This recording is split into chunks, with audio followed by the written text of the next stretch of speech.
મહાનગરપાલિકા દ્વારા સ્વરાજના પ્રણેતા એવા લોકમાન્ય બાલ ગંગાધર તિલકની 104મી સંવત્સરી નિમિત્તે તેઓની પ્રતિમાને પુષ્પાંજલિ અર્પણ કરવાનો કાર્યક્રમ યોજવામાં આવ્યો હતો। સ્વરાજ મારો જન્મસિદ્ધ અધિકાર છે અને તે હું મેળવીને જ જંપીશ એ વાક્ય આજે પણ ભારતીય લોકોને સારી રીતે યાદ છે। અંગ્રેજ સલ્તનત સામે બંડ પોકારનાર અને ભારતીયોએ જેમને સન્માનપૂર્વક લોકમાન્યનું વિશેષણ આપ્યું છે અને સ્વરાજ્યની માંગણી કરનાર પ્રથમ પેઢીના નેતા તિલક હતા। દર વર્ષની પરંપરા મુજબ લોકમાન્ય તિલકની 104મી સંવત્સરી નિમિત્તે વડોદરા પાલિકા દ્વારા પ્રતિમાને પુષ્પાંજલિ અર્પણ કરવામાં આવી હતી, જેમાં મેયર પિંકી સોની, વિધાનસભાના મુખ્ય દંડક બાળકૃષ્ણ શુક્લ, ડેપ્યુટી મેયર, સ્થાયી અને શિક્ષણ સમિતિના ચેરમેન, અન્ય હોદ્દેદારો અને કાઉન્સિલરોએ પુષ્પાંજલિ અર્પણ કરી હતી। સ્વરાજ્ય મારો જન્મસિદ્ધ હક છે અને તે હું મેળવીને જંપીશ। સ્વરાજ્યનો આ મહામંત્ર દ્વારા તેમણે લોકોમાં એવી ચેતના જગાવી હતી સ્વરાજ્ય માટેની કે લોકો દ્વારા તેમને લોકમાન્ય તરીકે બિરદાવવામાં આવ્યા હતા। આમ તો તેમનું જન્મ સમયનું નામ કેશવ હતું, પરંતુ જે તે સમયે પુત્રને નામથી નહીં બોલાવવાની પ્રથાને કારણે તેમની માતા દ્વારા તેમને બાળ કહીને બોલાવવામાં આવતા હતા, જે આગળ જતાં તેમનું નામ બન્યું। તેમણે વકીલાત ઉચ્ચ શિક્ષણ મેળવી અને વકીલાત કરવાને બદલે અથવા ઉચ્ચ નોકરી મેળવવાને બદલે લોકસેવા અને દેશ સેવાને પ્રાધાન્ય આપ્યું હતું।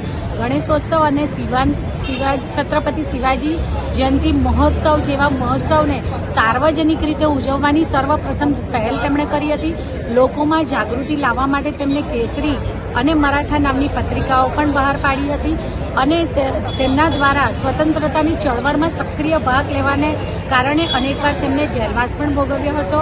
પ્રતિવર્ષ વડોદરા મહાનગરપાલિકા દ્વારા શ્રી લોકમાન્ય બાળ ગંગાધર તિલકજીની એમનો આજે નિર્વાણ દિવસ છે, તે દિવસે એમને પુષ્પાંજલિ અર્પણ કરવાના કાર્યક્રમનું આયોજન કરવામાં આવતું હોય છે।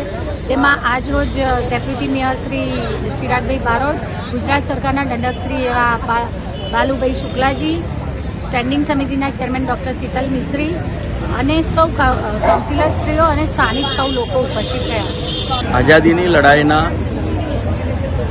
બાલ પાલ અને લાલ એટલે કે લાલા લજપતરાય, બિપિનચંદ્ર પાલ અને લોકમાન્ય તિલક એવા લોકમાન્ય તિલકજીની આજે પુણ્યતિથિ છે। એક એવા વ્યક્તિ કે જેમને અંગ્રેજ સરકારે ભારતીય ક્રાંતિના જનક કહેવાય હતા।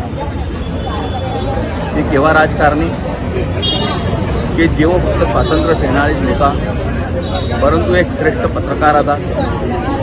તે જમાનામાં તેમણે કેસરી અને મરાઠા નામના 2 વર્તમાનપત્રો શરૂ કર્યા હતા।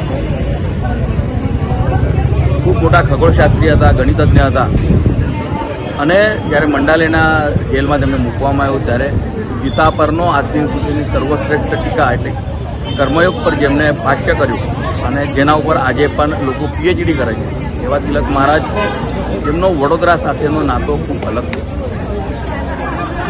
અંગ્રેજોની સામે લડત માટે ત્યારે જેમને સમાજને એકત્ર કરવાનું નક્કી કર્યું અને ત્યારે સાર્વજનિક ગણેશ ઉત્સવ અને સાર્વજનિક શિવજયંતિ ઉત્સવની તેમને શરૂઆત કરી, ત્યારે મહારાષ્ટ્ર બહાર સૌ પ્રથમ વખત વડોદરામાં તેમને મહારાજા શ્રીમંત સયાજીરાવ ગાયકવાડ સાહેબને વિનંતી કરીને વડોદરા શહેરમાં સાર્વજનિક ગણેશ ઉત્સવની શરૂઆત કરવા માટેની વાત કરી। ત્યારે મહારાજા સાહેબે તેમના એક અંગત, વિશ્વાસુ અને મુસ્લિમ પહેલવાન જુમ્મા દાદાને આ જવાબદારી સોંપી અને આથી 131 વર્ષ પહેલાં વડોદરા શહેરમાં જુમ્મા દાદા વ્યાયામ મંદિરમાં ગણેશજીની સ્થાપના થઈ અને આજ દિન સુધી એ પરંપરા ચાલે।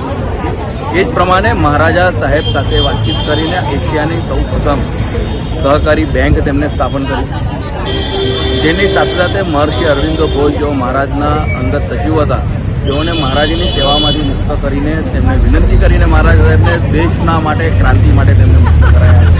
એવા લોકમાન્ય તિલકજીના અનેક એવા પ્રસંગો છે કે જેમના સમર્પણથી દેશ આજે આ જગ્યા પર આવેલા છે।